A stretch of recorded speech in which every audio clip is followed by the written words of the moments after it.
Hello, അമ്മ മനസ്സിൻ്റെ പുതിയൊരു എപ്പിസോഡിലേക്ക് എല്ലാവർക്കും സ്വാഗതം. ചാനൽ ആദ്യമായിട്ട് കാണുന്നവരാണെങ്കിൽ ഒന്ന് സബ്സ്ക്രൈബ് ചെയ്തിട്ട് ലൈക്ക് ചെയ്യണേ. അപ്പോൾ മനോഹരം വന്നിട്ട് മഹേന്ദ്രയുടെ വീട്ടിൽ സിദ്ധുവിൻ്റെയും ചന്ദ്രികയുടെയും കല്യാണത്തിന് വേണ്ടിയുള്ള കാര്യങ്ങളൊക്കെ നടക്കുവാണെന്ന് പറഞ്ഞാൽ കേട്ടപ്പോൾ തന്നെ മേഘ അങ്ങോട്ടേക്ക് പോവുകയാണ്. അപ്പോൾ മുത്തശ്ശി മനോഹരനോട് പറയുന്നുണ്ട്, ഏയ് എന്തിനാടാ നീ ഇപ്പോൾ വന്നിട്ട് അവളോട് ആ കാര്യം പറഞ്ഞത്? ഇപ്പോൾ അവിടെ നടക്കുന്ന കാര്യം അവളോട് പറയേണ്ട വല്ല കാര്യവും നിനക്കുണ്ടായിരുന്നോ? ഇപ്പം തന്നെ അവൾ അവിടെ പോയി എന്തെങ്കിലും പ്രശ്നം ഉണ്ടാക്കും. എനിക്ക് ഉറപ്പാണ് എന്തെങ്കിലും സംഭവിക്കും. വല്ലാത്ത കുഴപ്പക്കാരൻ തന്നെയാണ് നീ എന്ന് പറഞ്ഞിട്ട് മനോഹരനെ പിച്ചുമ്പോൾ അയാൾ പറയുന്നുണ്ട്, ചേച്ചി കുഴപ്പം ഉണ്ടാക്കിയാൽ മാത്രമേ അവിടെ എന്തെങ്കിലും വഴി ഉണ്ടാക്കിയിട്ട് ആ വഴി തുറന്നു കിട്ടുള്ളൂ എന്ന് വലിയ വലിയ ആൾക്കാർ പറഞ്ഞിട്ടുണ്ട്. അതെ അതെ ചേച്ചി, എനിക്കെന്തോ മേഘ കള്ളം പറയുന്ന പോലെയാണ് എനിക്കിപ്പോൾ തോന്നുന്നത്. അതെന്താടാ നിനക്ക് ഇപ്പം അങ്ങനെ ഒരു സംശയം? അതായത് ചേച്ചി, മേഘയുടെ ഗർഭത്തിന് എന്തായാലും സിദ്ധാർത്ഥാണ് കാരണക്കാരൻ എന്നെനിക്ക് തോന്നുന്നില്ല. പക്ഷേ അതവൾ അറിഞ്ഞുകൊണ്ടാണോ അറിയാതെ പറയുന്നതാണോ എന്നെനിക്ക് മനസ്സിലാവുന്നുമില്ല. ആ, അതും ശരിയാണ്. നമ്മളന്ന് തിരുപ്പതി പോയിട്ടില്ലായിരുന്നെങ്കിൽ മേഘയ്ക്കിപ്പോൾ ഇങ്ങനെയൊരു പ്രശ്നം വരില്ലായിരുന്നു. എങ്കിൽ ഞാൻ കഴിക്കട്ടെടാ. ആ, കഴിക്ക് 3 നേരവും കഞ്ഞി തന്നെ കുടിക്ക് എന്നൊക്കെ പറഞ്ഞുകൊണ്ട് മനോഹരൻ അവിടുന്ന് പോവുകയാണ്. മുത്തശ്ശിയാണെങ്കിൽ അത് കഴിച്ചുകൊണ്ട് എന്താ സംഭവിക്കാൻ പോകുന്നതെന്ന് ആലോചിച്ച് ടെൻഷൻ അടിച്ച് നിൽക്കുകയാണ്. മേഘ പോകുന്ന സമയത്ത് അവിടെ എല്ലാവരും സന്തോഷത്തോടെയാണുള്ളത്. സിദ്ധാർത്ഥും അതുപോലെ ആരതിയും ഒക്കെ ഇങ്ങനെ പൊട്ടിച്ചിരിച്ചുകൊണ്ട് സംസാരിക്കുകയാണ്. ചന്ദ്രികയും മുത്തശ്ശനും ഒക്കെ അവൾക്കൊപ്പം കൂടുന്നുണ്ടായിരുന്നു. മേഘ ഓടിക്കെതച്ചെന്ന പോലെയാണ് അങ്ങോട്ടേക്ക് പോകുന്നത്. എന്നിട്ട് ദേഷ്യത്തോടെ എല്ലാവരും കേൾക്കാൻ വേണ്ടി അലറിക്കൊണ്ടാണ് ചോദിക്കുന്നത്, എന്താ ഇവിടെ നടക്കുന്നത്? അപ്പോഴാണ് എല്ലാവരും മേഘയെ നോക്കുന്നത്.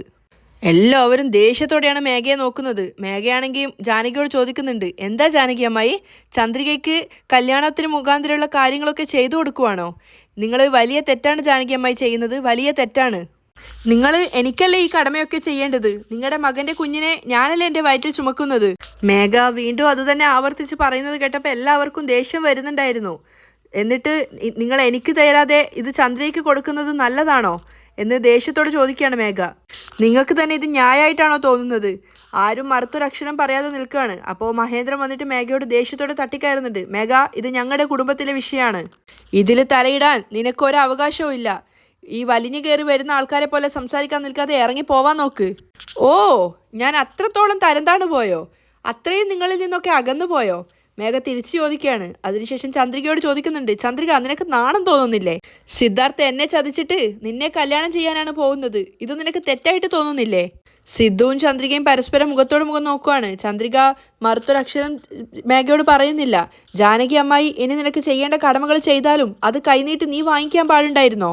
അത് വാങ്ങാനുള്ള അർഹത നിനക്കുണ്ടോ എന്ന് പറഞ്ഞു തീർന്നതും മേഘ ദേഷ്യത്തോടെ പോയിട്ട് ചന്ദ്രികയുടെ കയ്യിലുണ്ടായിരുന്ന ആ ഒരു താലം പിടിച്ചു വാങ്ങിക്കുകയാണ്. എന്നിട്ട് എല്ലാവർക്കും മുന്നിൽ വെച്ചിട്ട് അത് വലിച്ചെറിയുന്നുണ്ടായിരുന്നു. ചന്ദ്രികയ്ക്ക് ആദ്യമായിട്ട് കല്യാണത്തിന് കൊടുക്കാൻ വേണ്ടി കൊടുത്ത ആ ഒരു പുടവയും അതുപോലെ താലിമാലയും അങ്ങനെയുള്ള സ്വർണ്ണാഭരണങ്ങളൊക്കെ അടങ്ങിയ ആ ഒരു താലായിരുന്നു അത്. അതവിടെ വലിച്ചെറിഞ്ഞപ്പോൾ തന്നെ ലക്ഷ്മി വന്നിട്ട് മേഘയുടെ മുഖത്ത് നോക്കി ഒന്ന് പൊട്ടിച്ചു കൊടുക്കുന്നുണ്ട്. എന്നിട്ട് ലക്ഷ്മി ചോദിക്കുകയാണ്, നിനക്ക് എത്രത്തോളം ധൈര്യം ഉണ്ടായിട്ടാണ് ജാനകി ചന്ദ്രികയ്ക്ക് കൊടുത്ത ആ ഒരു താലം നീ പിടിച്ചു വാങ്ങി വലിച്ചെറിഞ്ഞത്? മേഘ, ഞങ്ങളുടെ ക്ഷമയ്ക്കൊരു അതിരുണ്ട്. അത് നീ ഒരുപാട് കടന്നു കഴിഞ്ഞു.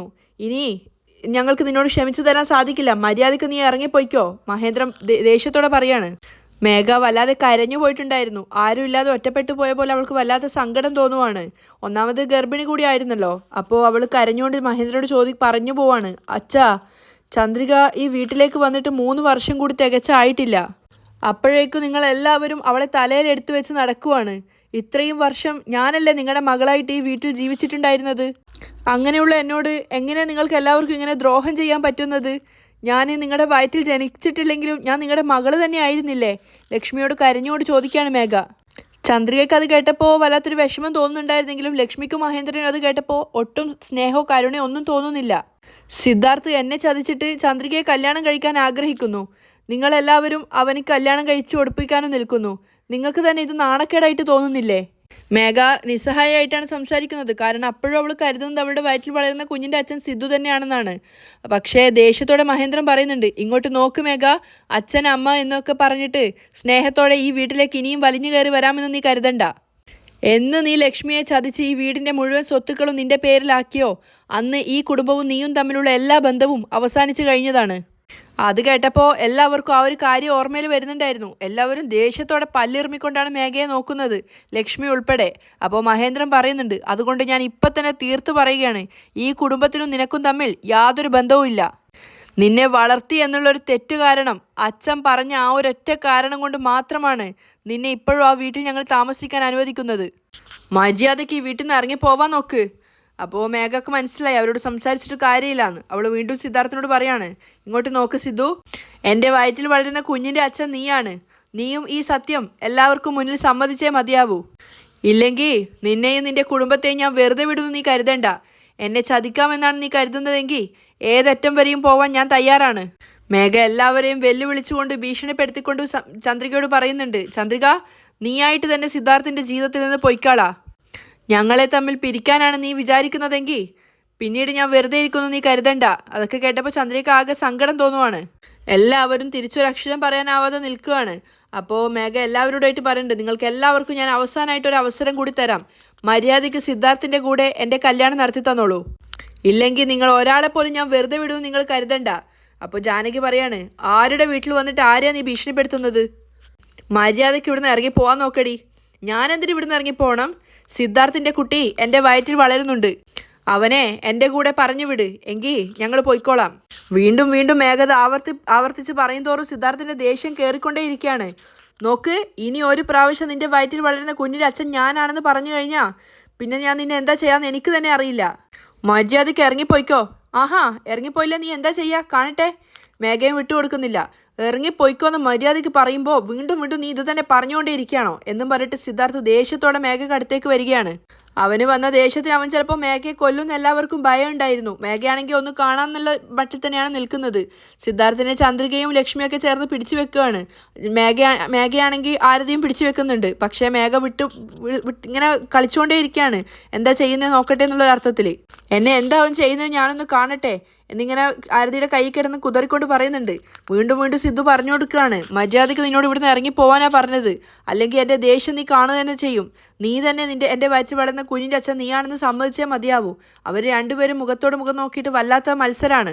നിന്നോട് മര്യാദയ്ക്കല്ലേ പറഞ്ഞേ എന്നൊക്കെ പറഞ്ഞ് സിദ്ധു വീണ്ടും വീണ്ടും അവൾക്ക് നേരെ ദേഷ്യത്തോടെ ഇരച്ച് കയറുകയാണ്. ചന്ദ്രിക പിടിച്ചു വെച്ചിട്ടൊന്നും സിദ്ധുവിനെ കിട്ടുന്നില്ല.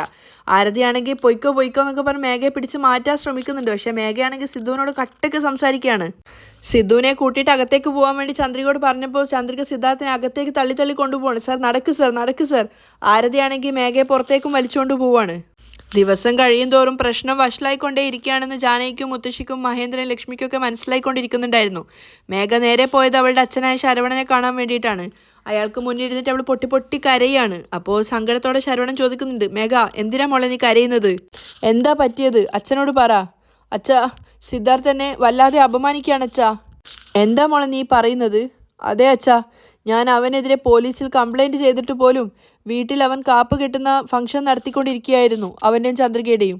എന്തിനാ നിങ്ങൾ വീണ്ടും വീണ്ടും ഇങ്ങനെയൊക്കെ ചെയ്തുകൊണ്ടിരിക്കുന്നത്? സിദ്ധാർത്ഥ് എൻ്റെ ഭർത്താവാനും എൻ്റെ കഴുത്തിൽ താലി കെട്ടേണ്ടവനുമാണെന്ന് പറയാൻ വേണ്ടി ഞാൻ പോയ സമയത്ത് എന്നെ ഭീഷണിപ്പെടുത്തിയിട്ട് അവരെല്ലാവരും ചേർന്ന് അവിടെ നിന്ന് അടിച്ച് പുറത്താക്കി അച്ഛാ.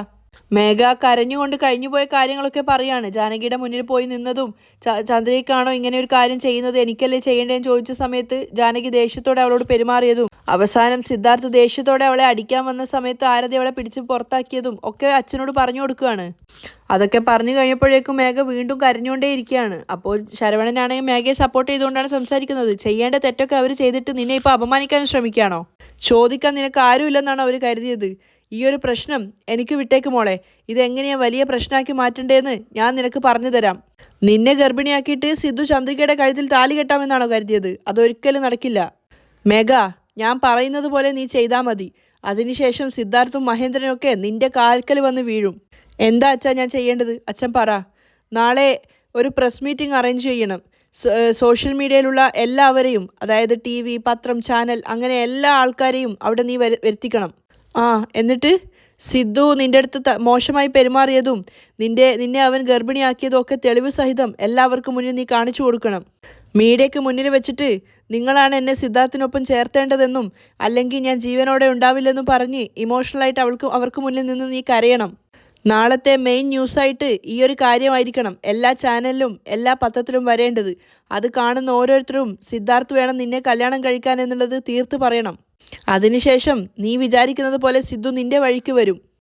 പിന്നീട് മഹേന്ദ്രനെ കൊണ്ടുപോലും ഒന്നും ചെയ്യാൻ സാധിക്കില്ല. ശരി അച്ഛാ, നിങ്ങൾ പറയുന്നത് പോലെ ഞാൻ ചെയ്യാം. നാളെ പ്രസ് മീറ്റിങ്ങിനുള്ള എല്ലാ അറേഞ്ചും അച്ഛൻ ചെയ്തോളൂ. ശരി, നീ ഒരു വിഷമവും ഇല്ലാതെ വീട്ടിലേക്ക് പോയിക്കോ. നാളെ എല്ലാ മീഡിയകളും നിന്റെ വീട്ടിൻ്റെ മുന്നിലേക്ക് വന്നു നിൽക്കും. ശരി അച്ഛാ എന്ന് പറഞ്ഞിട്ട് മേഘ അയാളോട് യാത്ര പറഞ്ഞിട്ട് അവിടെ നിന്നും പോവുകയാണ്. അതേസമയം വീടിൻ്റെ ടെറസിന് മുകളിൽ തനിച്ച് നിൽക്കുകയാണ് സിദ്ധു. അവൻ്റെ മനസ്സിൽ നിറയെ ഇന്ന് മേഘ ഉണ്ടാക്കിയ പ്രശ്നങ്ങളാണ്. ജാനകിയുടെ അടുത്ത് വന്നിട്ട് ചന്ദ്രയ്ക്കാണോ ഇങ്ങനെ ഒരു കാര്യം ചെയ്യേണ്ടത്, എനിക്കല്ലേ എന്ന് ചോദിക്കുന്നതും, അതിനുശേഷം സിദ്ധാർത്ഥ് തൻ്റെ കഴുത്തിൽ താലി കെട്ടിയിട്ടില്ലെങ്കിൽ ഈ വീട്ടിലുള്ള എല്ലാവരെയും അവൾ ജയിലിൽ കയറ്റും, കോടതി കയറ്റും എന്നൊക്കെ പറഞ്ഞതും, അവസാനം അവർ തമ്മിലുണ്ടായ അടിയൊക്കെയാണ് സിദ്ധാർത്ഥിൻ്റെ മനസ്സ് നിറയെ ഉണ്ടായിരുന്നത്. അതൊക്കെ ചിന്തിച്ചുകൊണ്ടാണ് അവൻ നടക്കുന്നത്. അങ്ങോട്ടേക്കാണ് ചന്ദ്രിക വരുന്നത്. സർ, നിങ്ങൾ ഇവിടെയാണ് ഉണ്ടായിരുന്നത്? നിങ്ങളെ ഞാൻ വീട് മുഴുവൻ അന്വേഷിച്ചു. എന്താ കാര്യം ചന്ദ്രിക? അത് ഒന്നുമില്ല, ഞാൻ രാത്രി ഒരു മോശം സ്വപ്നം കണ്ടു. അതിനുശേഷം എന്തോ എൻ്റെ മനസ്സിന് തീരെ സുഖമില്ല. എന്താ ചന്ദ്രിക നീ കണ്ടത്? ഇന്നലെ നമ്മൾ കാപ്പ് കെട്ടുന്ന ആ ഫംഗ്ഷനിൽ മേഘ വന്നിട്ട് ഫുൾ പ്രശ്നം ഉണ്ടാക്കിയിട്ട് പോയല്ലോ. ആ അതെ, ആ ദേഷ്യത്തിൽ നിങ്ങൾ മേഘയുടെ കഴുത്ത് പിടിച്ച് ഞെരിക്കുകയാണ്. മേഘ ബോധം കെട്ട് വീണിരിക്കുകയാണ്. അവൾക്ക് ശ്വാസമൊന്നും ഇല്ല. പെട്ടെന്ന് ഞാൻ ഉറക്കത്തിൽ നിന്ന് ഞെട്ടി ഉണർന്നതാണ്. പക്ഷെ അതിനുശേഷം എനിക്ക് ശ്വാസം പോലും കിട്ടുന്നുണ്ടായിരുന്നില്ല. മേഘ നമ്മുടെ കല്യാണം നടക്കില്ല എന്ന് വാശിയോടെ പറയുന്നത് കേട്ടിട്ട് ദേഷ്യം കൊണ്ട് സാർ അവളെ ഒന്നും ചെയ്യരുത്. നീ കണ്ട സ്വപ്നമല്ല ചന്ദ്രിക, അത് സത്യം തന്നെയാണ്. ഇനി ഒരു പ്രാവശ്യം കൂടി മേഘയുടെ വയറ്റിൽ വളരുന്ന കുഞ്ഞിൻ്റെ അച്ഛൻ ഞാനാണെന്ന് എവിടെയെങ്കിലും അവൾ പറഞ്ഞു നടന്നു കഴിഞ്ഞാൽ തീർച്ചയായിട്ടും ഞാൻ ആ സ്വപ്നം യാഥാർത്ഥ്യമാക്കും. എന്താ സാർ നിങ്ങൾ ഇങ്ങനെയൊക്കെ പറയുന്നത്? സാർ, നിങ്ങൾക്ക് എത്രത്തോളം ദേഷ്യം വന്നാലും ദയവ് ചെയ്ത് ഇങ്ങനെയുള്ള കാര്യങ്ങളൊന്നും ചെയ്യല്ലേ സാർ. മേഘ എന്ത് വേണമെങ്കിലും പറഞ്ഞിട്ട് പോയിക്കോട്ടെ, അവളെ കൊണ്ട് നമ്മുടെ കല്യാണത്തെ തടുത്തു നിർത്താൻ സാധിക്കില്ല. എന്നാൽ സാർ ദേഷ്യപ്പെട്ട് അവളെ അടിച്ച് അവൾക്ക് എന്തെങ്കിലും സംഭവിച്ചു കഴിഞ്ഞാൽ പിന്നീട് സത്യത്തിൽ നമ്മുടെ കല്യാണം നടക്കില്ല സാർ. പിന്നെ ഞാൻ എന്താ ചെയ്യേണ്ടത് ചന്ദ്രിക? ഓരോ ദിവസവും കഴിയും തോറും ഞാൻ ചെയ്യാത്ത തെറ്റ് എൻ്റെ പേരിൽ അടിച്ചമർത്തി അവൾ പറഞ്ഞ് എന്നെ വല്ലാതെ അവൾ ദേഷ്യം പിടിപ്പിക്കുകയാണ്. അവളെ വെറുതെ വിടാനാണോ നീ എന്നോട് പറയുന്നത്? സാർ, അവൾ പറയുന്നത് പറഞ്ഞിട്ട് പോയിക്കോട്ടെ സാർ. ദയവ് ചെയ്ത് സാറിൻ്റെ ദേഷ്യം ഒന്ന് കൺട്രോൾ ചെയ്യണം. സാർ ഒന്ന് ക്ഷമയോടെ നിൽക്കാൻ പഠിക്കണം, നമ്മുടെ കല്യാണം കഴിയുന്നത് വരെയെങ്കിലും. ശരി ചന്ദ്രിക, ഞാൻ എൻ്റെ ദേഷ്യം കൺട്രോൾ ചെയ്തോളാം. ഇല്ല, സാർ വെറുതെ വായി കൊണ്ട് പറഞ്ഞു കഴിഞ്ഞാലൊന്നും ഞാൻ വിശ്വസിക്കില്ല. പിന്നെ ഞാൻ എന്താ ചെയ്യേണ്ടത്? മേഘ ഇനിയും സാറിനെ വന്ന് അപമാനിച്ചു കഴിഞ്ഞാലും സാർ അവളെ ഒന്നും ചെയ്യാൻ പാടില്ല. എന്നിട്ട് കൈ കാണിച്ചുകൊണ്ട് ചന്ദ്രിക പറയാണ്, എനിക്ക് സത്യം ചെയ്ത് പറ. അപ്പോൾ സിദ്ധാർത്ഥ് കൈകെട്ടിക്കൊണ്ട് അവളോട് ചോദിക്കുകയാണ്, എന്താ ചന്ദ്രിക, എൻ്റെ മേൽ നിനക്ക് വിശ്വാസമില്ലേ? വിശ്വാസമൊക്കെ ഉണ്ട് സർ, പക്ഷേ സാർ എനിക്ക് സത്യം ചെയ്തു തരികയാണെങ്കിൽ എനിക്ക് കുറച്ച് സമാധാനം കൂടി കിട്ടും, അതുകൊണ്ടാ. ചന്ദ്രിക വീണ്ടും കൈ അവന് നേരെ വെച്ച് കൊടുത്തപ്പോൾ സിദ്ധു അവളെ നോക്കിക്കൊണ്ട് പറയാണ്, ശരി, പേടിക്കേണ്ട ചന്ദ്രിക, ഞാൻ അവളെ ഒന്നും ചെയ്യില്ല എന്ന് പറഞ്ഞിട്ട് ചന്ദ്രികയ്ക്ക് സത്യം ചെയ്ത് കൊടുക്കുവാണ്. മതിയോ? സിദ്ധു ചോദിച്ചപ്പോൾ പുഞ്ചിരിച്ചുകൊണ്ട് ചന്ദ്രിക പറയാണ്, ഇപ്പോഴാണ് സർ എനിക്ക് ജീവൻ തിരിച്ചു കിട്ടിയതുപോലെ തോന്നിയത്. മേഘയെ വിട്ടേക്ക് സർ, അവളെ കൊണ്ട് നമ്മുടെ കല്യാണം മുടക്കാനൊന്നും സാധിക്കില്ല. ശരി, സാറ് താഴേക്ക് വാ എന്ന് പറഞ്ഞിട്ട് ചന്ദ്രിക പോവാണ്. പിറ്റേന്ന് നേരം വെളുത്തപ്പോൾ തന്നെ മേഘയുടെ വീടിൻ്റെ മുന്നിലായിട്ട് ഒരുപാട് മീഡിയകൾ വന്നിട്ട് നിൽക്കുന്നുണ്ടായിരുന്നു. മനോഹരൻ ഓടി വന്ന് മേഘയോട് പറയാണ്, മേഘ, ഒരുപാട് പത്രക്കാരും TV ചാനലുകാരും ഒക്കെ നമ്മുടെ വീട്ടിൻ്റെ മുന്നിൽ വന്ന് നിൽക്കുകയാണ്. അപ്പോൾ മുത്തശ്ശി വന്നിട്ട് അവളോട് പറയുന്നുണ്ട്, മേഘ, എന്തായാലും ഒന്ന് ആലോചിച്ചിട്ട് തീരുമാനിച്ചാൽ മതി. സിദ്ധാർത്ഥാണ് നിന്റെ ഗർഭത്തിന് ഉത്തരവാദി എന്ന് നീ ഈ പബ്ലിക്കിനോട് പറയുന്ന സമയത്ത് എപ്പോഴും നീ ഒന്നുകൂടി ആലോചിക്കണം, അത് ശരി തന്നെയാണോ എന്ന്. തെറ്റായിട്ട് ഒന്നും ചെയ്തു പോവരുത്. അതെ, ഞാനേ ചെറിയ കുട്ടിയാണ്, എനിക്കൊന്നും അറിയില്ലല്ലോ. മേഘ ദേഷ്യത്തോടെ മുത്തശ്ശിയോട് പറയാണ്, എനിക്ക് എന്താണ് അവരോട് സംസാരിക്കേണ്ടതെന്ന് നന്നായിട്ട് അറിയാം. എന്നെ ചതിച്ചവൻ്റെ മുഖംമൂടി എല്ലാവർക്കും മുന്നിൽ ഞാൻ അഴിച്ചിടാൻ വേണ്ടി പോവാണ് എന്ന് പറഞ്ഞിട്ട് മേഘ ഫോണും കൊണ്ട് പുറത്തേക്ക് പോവാണ്. മേഘ പുറത്തേക്ക് പോയപ്പോൾ മനോഹരൻ ചേച്ചിയോട് പറയുന്നുണ്ട്, ചേച്ചി എത്രയും പെട്ടെന്ന് തുണിയും മണിയൊക്കെ കെട്ടിവെച്ചോ. എന്തായാലും മേഘ ഇപ്പോൾ കൊടുക്കാൻ വേണ്ടി പോകുന്ന റിപ്പോർട്ട് മഹേന്ദ്രൻ്റെ വീട്ടിലെ ആരെങ്കിലും ഒരാൾ കാണാതിരിക്കില്ല. അതിനുശേഷം മഹേന്ദ്രൻ നമ്മളെ ഇവിടെ താമസിക്കാൻ അനുവദിക്കില്ല. മഹേന്ദ്രൻ വന്ന് നമ്മളെ ഇവിടെ നിന്ന് അടിച്ചിറക്കി വിടുന്നതിന് മുമ്പ് നമ്മളായിട്ട് ഇറങ്ങി പോകുന്നതല്ലേ ചേച്ചി നല്ലത്. മുത്തശ്ശിക്കും അത് കേട്ടപ്പോൾ അങ്ങനെ തന്നെയാണ് തോന്നുന്നത്. ഈ മേഘ സമാധാനത്തോടെ നമ്മളെ എവിടെയും താമസിക്കാൻ വിടുന്നു തോന്നുന്നില്ല. ഒക്കെ എൻ്റെ തലയിലെഴുത്താണ്. ശരി, വാ, അവൾ എന്താ പറയാൻ വേണ്ടി പോകുന്നതെന്ന് പോയിട്ട് നോക്കാം. അതിനുശേഷം എന്താ ചെയ്യേണ്ടതെന്ന് തീരുമാനിക്കാം. മേഘ പുറത്ത് വന്ന സമയത്ത് മീഡിയകളൊക്കെ അവളെ വെയിറ്റ് ചെയ്ത് നിൽക്കുകയാണ്. എല്ലാവർക്കും നമസ്കാരം പറഞ്ഞുകൊണ്ട് മേഘ അവിടെ ഇരുന്നപ്പോൾ ഒരു ജേർണലിസ്റ്റ് ചോദിക്കുകയാണ്, മാഡം, 2 മാസത്തിന് മുന്നേ സിദ്ധാർത്ഥ് നിങ്ങളെ റേപ്പ് ചെയ്തെന്നും അതിനുശേഷം 2 മാസത്തിനിപ്പുറം സിദ്ധാർത്ഥ് ചന്ദ്രിക എന്ന് പറയുന്ന ഒരു പെണ്ണിനെ കല്യാണം കഴിക്കാൻ പോകുന്നുവെന്നും നിങ്ങൾ പോലീസിൽ പരാതി കൊടുത്തതായി അറിഞ്ഞു. സംഭവം നടന്ന അന്ന് തന്നെ കംപ്ലൈൻറ്റ് കൊടുക്കാതെ ഇപ്പം എന്തിനാ പോലീസ് സ്റ്റേഷനിൽ കംപ്ലൈൻറ്റ് കൊടുത്തിരിക്കുന്നത്?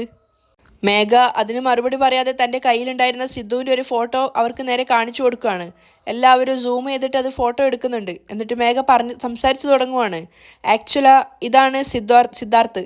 ഇയാൾ എൻ്റെ അടുത്ത് മോശമായി പെരുമാറിയ സമയത്ത് ഞാൻ കോൺഷ്യസ് അല്ലായിരുന്നു. എനിക്ക് ബോധമില്ലാത്ത സമയം നോക്കിയാണ് അയാൾ എൻ്റെ അടുത്ത് മോശമായി പെരുമാറിയത്. അതിനെപ്പറ്റി ഒന്ന് ഡീറ്റെയിൽ ആയിട്ട് പറയാമോ മാഡം? അവർ ചോദിക്കുകയാണ്. സംഭവം നടന്ന അന്ന് എൻ്റെ മുത്തശ്ശിയും മാമനും മോളും ചേർന്ന് തിരുപ്പതിയിൽ പോയിട്ടുണ്ടായിരുന്നു എന്ന് പറഞ്ഞ് അന്ന് സംഭവിച്ച കാര്യങ്ങൾ മുഴുവൻ മേഘ പറഞ്ഞു കൊടുക്കുവാണ്. അവസാനം കരഞ്ഞുകൊണ്ട് അവൾ പറയുന്നുണ്ട്, അന്ന് ബോധമില്ലാതിരുന്ന എന്നെ സിദ്ധാർത്ഥാണ് ബാറിൽ നിന്നും കൂട്ടിക്കൊണ്ട് വന്നത്. അന്ന് എൻ്റെ വീട്ടിൽ ഞാൻ തനിച്ചേ ഉണ്ടായിരുന്നുള്ളൂ. സിദ്ധാർത്ഥ് എൻ്റെ കൂടെ ഉണ്ടായിരുന്ന ആ ഒരു ദിവസവും എൻ്റെ വയറ്റിൽ വളരുന്ന കരുവിൻ്റെ ആ ഒരു വളർച്ചയെ നോക്കുവാണെങ്കിൽ സിദ്ധാർത്ഥാണ് എൻ്റെ വയറ്റിൽ വളരുന്ന കുഞ്ഞിൻ്റെ അച്ഛൻ. നിങ്ങൾ കണ്ടോളൂ, സിദ്ധു എന്നെ ആ ബാറിൽ നിന്നും കൂട്ടിക്കൊണ്ട് വരുന്നതിൻ്റെ CCTV ഫുട്ടേജ് എൻ്റെ കയ്യിലുണ്ട് എന്ന് പറഞ്ഞിട്ട് മേഘ ആ ഒരു CCTV ഫുട്ടേജ് അവർക്ക് മുന്നിൽ കാണിച്ചു കൊടുക്കുകയാണ്. അവരതെല്ലാം ക്യാമറ കണ്ണുകളിൽ ഒപ്പിയെടുക്കുന്നുണ്ട്. അതിനുശേഷം കരഞ്ഞുകൊണ്ട് മേഘ പറയാണ്, വീട്ടിലെത്തിയതിന് ശേഷം അരമണിക്കൂറോളം സിദ്ധാർത്ഥ് എൻ്റെ കൂടെ ഉണ്ടായിരുന്നു. അരമണിക്കൂർ കഴിഞ്ഞതിന് ശേഷമാണ് സിദ്ധാർത്ഥ് വീട്ടിൽ നിന്നും പുറത്തേക്ക് പോയത്. അതിനുള്ള വീഡിയോവും എൻ്റെ കയ്യിലുണ്ട്. സിദ്ധുവാണ് എൻ്റെ അടുത്ത് മോശമായി പെരുമാറി എന്നുള്ളതിന് വേറെ എന്ത് തെളിവാണ് വേണ്ടത്? മേഘ പൊട്ടിക്കരയാണ്. മേഘയുടെ കരച്ചിലിന് മുന്നിൽ അവരെല്ലാവരും ഫ്ലാറ്റ് ആയിട്ടുണ്ടായിരുന്നു. ഇപ്പം നിങ്ങൾ പറ, ഞാൻ സിദ്ധുവെ സംശയിക്കുന്നതിൽ എന്തെങ്കിലും തെറ്റുണ്ടോ? ഒരിക്കലുമില്ല മാഡം. ഞാൻ എൻ്റെ ഭർത്താവുമായിട്ട് സെപ്പറേറ്റ് ആയിട്ട് 5 വർഷത്തിന് മേലെയായി. ഇങ്ങനെയുള്ളൊരവസരത്തിൽ ഞാൻ പ്രഗ്നൻ്റ് ആയത് ചിന്തിക്കുമ്പോൾ എനിക്ക് എന്നോട് തന്നെ വല്ലാത്ത നാണക്കേട് തോന്നുന്നു. മേഘ കരഞ്ഞുകൊണ്ട് അവർക്ക് മുന്നിൽ സംസാരിക്കുന്ന കേട്ടപ്പോൾ മനോഹരനും മുത്തശ്ശി ഇങ്ങനെ അതിശയിച്ച് നിൽക്കുവാണ്. അപ്പോൾ മേഘ അവരോട് കരഞ്ഞുകൊണ്ട് പറയുന്നുണ്ട്, എന്നെ ഇങ്ങനെ പ്രഗ്നൻ്റ് ആക്കിയിട്ട് സിദ്ധു മറ്റൊരു പെണ്ണിനെ കല്യാണം കഴിക്കാൻ വേണ്ടി പോകുന്നത് ആലോചിക്കുമ്പോൾ എനിക്ക് സഹിക്കാനാവുന്നില്ല. മേഘ നെഞ്ചത്തടിച്ച് കരഞ്ഞ് സംസാരിക്കുകയാണ്. അപ്പോൾ മനോഹര ശബ്ദം താഴ്ത്തിയിട്ട് മുത്തശ്ശിയോട് പറയുന്നുണ്ട്, ചേച്ചി, നിങ്ങളുടെ കൊച്ചുമോള് പത്മിനി, രാഗിണി, സാവിത്രി ഇവരെക്കാളും അതിര് കടന്ന അഭിനയമാണ്. മുത്തശ്ശിയും ചിരിച്ചുകൊണ്ട് അത് സമ്മതിക്കുന്നുണ്ട്. അതിനുശേഷം മനോഹരനോട് പറയാണ്, ഒന്ന് വായി പൂട്ടിയിട്ട് മിണ്ടാതിരിക്കടാ. സിദ്ധു എൻ്റെ അടുത്ത് മോശമായി പെരുമാറിയത് അറിയാതെയാണ് ഞാൻ ഇത്രയും കാലം ജീവിച്ചത്. ഹോസ്പിറ്റലിൽ പോയി ചെക്ക് ചെയ്തപ്പോഴാണ് ഞാൻ ഗർഭിണിയാണെന്നുള്ള കാര്യം പോലും ഞാൻ അറിഞ്ഞത്. കേട്ടില്ലേ ചേച്ചി? അതിനുശേഷമാണ് എൻ്റെ ഗർഭത്തിന് ഉത്തരവാദി ആരാണെന്ന് ഞാൻ ഇറങ്ങാൻ തുടങ്ങിയത്. അതിനുശേഷമാണ് സിദ്ധാർത്ഥ് എൻ്റെ അടുത്ത് മോശമായി പെരുമാറിയ കാര്യം ഞാൻ കണ്ടുപിടിക്കുന്നത്. പക്ഷേ സിദ്ധാർത്ഥ് എൻ്റെ അടുത്ത് മോശമായി പെരുമാറിയില്ല എന്നാണ് അവൻ തീർത്തു പറയുന്നത്. സിദ്ധാർത്ഥ് എന്നെ ചതിച്ചു എന്ന് പറഞ്ഞ് ഞാൻ പോലീസ് കംപ്ലൈൻറ്റ് ചെയ്തിട്ടും അവനെതിരെ ഒരു ആക്ഷൻ പോലും എടുക്കുന്നില്ല. പോലീസുകാരൊക്കെ അവർക്കൊപ്പമാണ് എന്ന് പറഞ്ഞ് മേഘ കരയുന്നത് കേട്ടപ്പോൾ പത്രക്കാരും ഇങ്ങനെ ഞെട്ടി നിൽക്കുകയാണ്. അവിടെയാണ് ഇന്നത്തെ എപ്പിസോഡ് വൈൻഡപ്പ് ചെയ്യുന്നത്.